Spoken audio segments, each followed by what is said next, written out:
Hi everyone. Today I want to talk to you about the role that luck plays in decision making in the residential real estate market.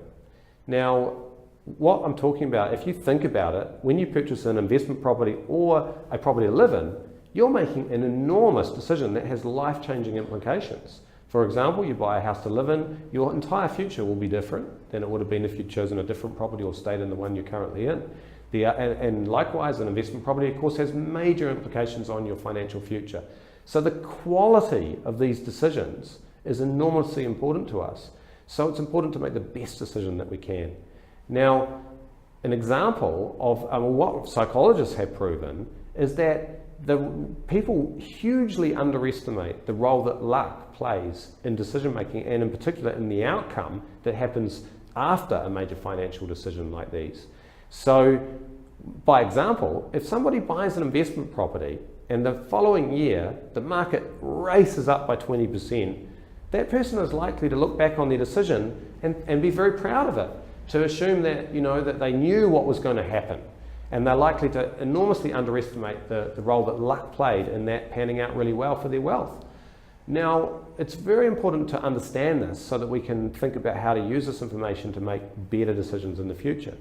One way we can do that is to make more long-term decisions, because markets are volatile and they tend to go up and down, but over the long term they perform very well. And so riding out cycles or the ups and downs in the market will allow us to have a better outcome without having to rely on chance or luck in the short term.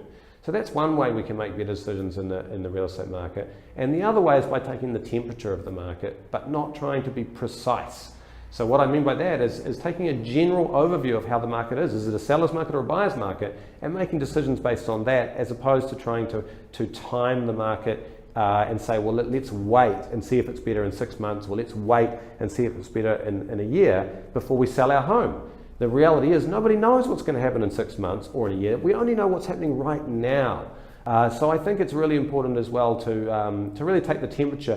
And then finally, I would encourage everyone to base on their own personal circumstances to a large degree, rather than trying to be too precise when they're considering the future.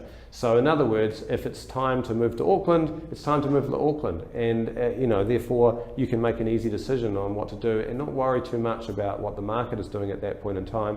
I hope this is interesting. Thank you very much.